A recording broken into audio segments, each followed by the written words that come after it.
Police आयुक्तांच्या हस्ते 40 मूळ मालकांना मुद्देमाल केला परत। शहर पोलीस आयुक्तालयात सोमवारी सायंकाळी चोरीला गेलेले दागिने, रोख रक्कम, मोटरसायकल, कार असा मुद्देमाल सुमारे 40 फिर्यादींना परत करण्यात आला आहे। या 10 दिवसांपासून ते गत वर्षभरातील विविध चोरींचा छडा लागलेल्यांचा मुद्देमालांचा समावेश आहे।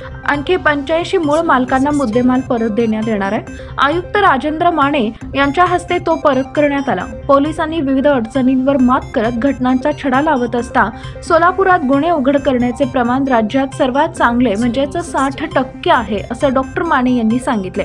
प्रारंभी डीएसपी डॉक्टर दीपाली काळे यांनी प्रास्ताविक केले।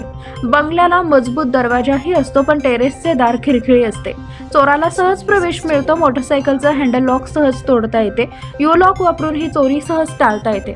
सोलापुरातील 60%हून जास्त प्रकरणांचा तपास लागण्याचं प्रमाण आहे।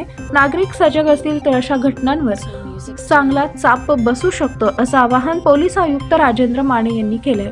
यावेळी व्यासपीठावर पोलीस उपायुक्त डॉक्टर दीपाली काळे, सहाय्यक पोलीस आयुक्त राजन माने, अशोक तोरडमल, अजय परमार, प्रांजली सोनवणे यांची उपस्थिती होती।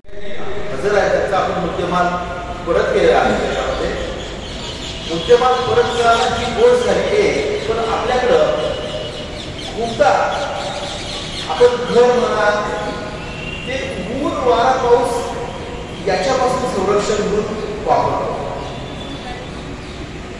पण त्यात चोरी होऊ शकते हा आपला अँगल फारसा आपण त्याचा बारकाईने अभ्यास करतो, त्याची काळजी घ्यायची गरज आहे। त्याच्याबद्दल आपल्या लोकांना वारंवार सांगत असतात।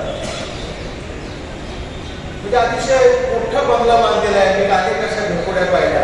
पुढे मोठा दरवाजा आहे, त्याला सेफ्टी डोअर आहे, पण जो वरचा टेरेसचा दरवाजा आहे त्याला 2 पैकी एकच कुल बसवलेला आहे, एक असा वाकडा तिकडा झालेला आहे, लहान मुलांना ढकलून तरी दरवाजा उघडला जाईल अशा प्रकारचा निगेटिव्ह आपल्याकडे असतो।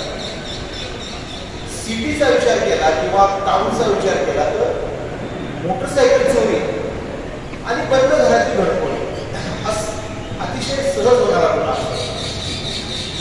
दोघांना वगैरे आपल्याला होण्याची शक्यता फार कमी असते, तर आपण त्या दृष्टीने काळजी घेतो।